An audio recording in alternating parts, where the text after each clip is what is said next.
പരമ്പരാഗത മുന്നണികൾ വർഷങ്ങളായി ജനവിധിയെ രാഷ്ട്രീയ ലാഭത്തിനായി ഉപയോഗിച്ചും ഉപേക്ഷിച്ചും വന്ന ചരിത്രം വീണ്ടും ചർച്ചയാകുകയാണ്. കെ കരുണാകരൻ മുതൽ കെ മുരളീധരൻ വരെ നീളുന്ന ഈ രാഷ്ട്രീയ പാരമ്പര്യം മണ്ഡലങ്ങളെ വെറും രാഷ്ട്രീയ പരീക്ഷണശാലകളായി കാണുന്ന സമീപനമാണ് വ്യക്തമാക്കുന്നത്. നേമത്തും വട്ടിയൂർക്കാവിലും നടന്ന സംഭവ വികാസങ്ങൾ ജനങ്ങളുടെ വിശ്വാസത്തെ എത്രത്തോളം അവഗണിക്കപ്പെടുന്നുവെന്ന് തുറന്നു കാട്ടുന്നു. ഇതിന്റെ പശ്ചാത്തലത്തിൽ പരമ്പരാഗത രാഷ്ട്രീയത്തെ ചോദ്യം ചെയ്ത് സ്ഥിരതയും വ്യക്തതയും മുന്നോട്ട് വെക്കുന്ന ഒരു പകരം ശക്തിയായി BJP ഉയർന്നു വരുന്നുവെന്നതാണ് ശ്രദ്ധേയമായ കാര്യം. ജനവിധിയെ ആദരിക്കുകയും വികസനവും ഉത്തരവാദിത്തവും മുൻനിർത്തുകയും ചെയ്യുന്ന രാഷ്ട്രീയത്തിനായുള്ള ആവശ്യകതയാണ് ഇന്ന് കേരള രാഷ്ട്രീയത്തിൽ കൂടുതൽ ശക്തമാക്കുന്നത്.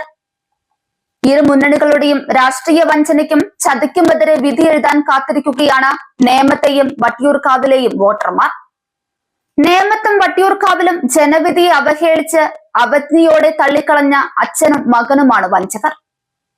1982 നിയമസഭാ തെരഞ്ഞെടുപ്പിൽ മാളയിലും നേമത്തും മത്സരിച്ച കെ കരുണാകരൻ മാളയിലെ വിജയം നിലനിർത്തി നേമത്തെ ജനവിധിയെ അവഗണിക്കുകയാണ് ചെയ്തത്. മാളയിലെ വിജയത്തിൽ സംശയമുള്ളതിനാലാണ് നേമത്തും മത്സരിച്ചത്. രണ്ടിടത്തും വിജയിച്ചു. പക്ഷേ മാളയെ കെട്ടിപ്പുണർന്ന് നേമത്തെ ജനവിധിയെ തള്ളിക്കളഞ്ഞതാണ് ആദ്യ ചതി. കരുണാകരൻ മൂന്നാമത് മുഖ്യമന്ത്രിയായത് ആ ജനവിധിയോടെയാണ്. 2016 കോൺഗ്രസ് സ്ഥാനാർത്ഥിയായി മകൻ കെ മുരളീധരൻ 7622 വോട്ടിന്റെ ഭൂരിപക്ഷം നേടിയാണ് വട്ടിയൂർക്കാവിൽ നിന്നും വിജയിച്ചത്.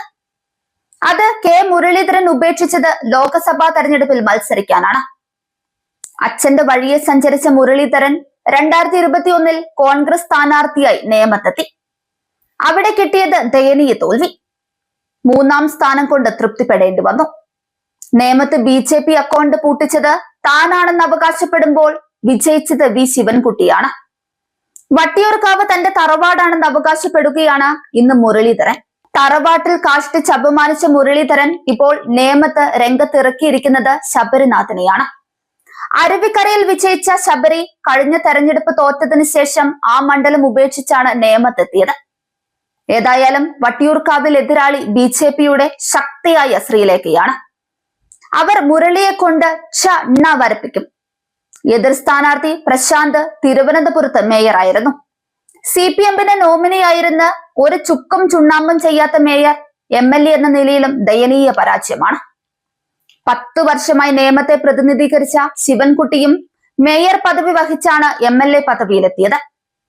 ഒരു MLA എങ്ങനെയാകാൻ പാടില്ല എന്ന് തെളിയിച്ച ശിവൻകുട്ടിയുടെ അഭ്യാസ പ്രകടനങ്ങൾ സഭയിൽ കണ്ടവരാണ് ജനങ്ങൾ. ഉടുതുണി പോലുമില്ലാതെ സഭയിൽ കോമാളി വേഷമാടിയ ശിവൻകുട്ടി BJPയുടെ അക്കൗണ്ട് പൂട്ടിയേ എന്ന് അഹങ്കരിച്ചാണ് രംഗത്തിറങ്ങിയത്. കഴിഞ്ഞ പാർലമെന്റ് തെരഞ്ഞെടുപ്പിലും തദ്ദേശ തെരഞ്ഞെടുപ്പിലും മണ്ഡലത്തിൽ മേൽക്കൈ നേടിയ BJPയുടെ തേരോട്ടം കണ്ട് മുട്ടുകാലിട്ടടിക്കുകയാണ് ശിവൻകുട്ടി.